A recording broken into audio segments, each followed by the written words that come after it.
তাফসিরের কিতাবের মধ্যে ওই গাছটির নাম উল্লেখ করা হয়েছে, আর তা ছিল গন্ধম নামক গাছ।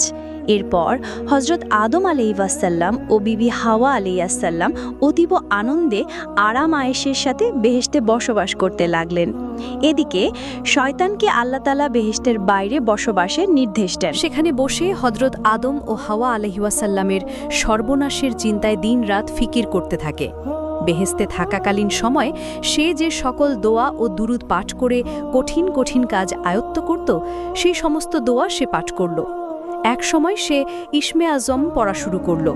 ইসমে আজমের উসিলায় সে জান্নাতের গেটের নিকটবর্তী স্থানে পৌঁছে গেল। অতঃপর সে আস্তে আস্তে জান্নাতের গেটের দিকে অগ্রসর হল। এরপর সে লক্ষ্য করে দেখল যে জান্নাতের প্রাচীরের উপর একটি ময়ূরের বসা রয়েছে। ময়ূর শয়তানকে দেখে চিনতে পারল না। সে জিজ্ঞাসা করল, তুমি কে? তখন ইবলিস উত্তর দিল, আমি একজন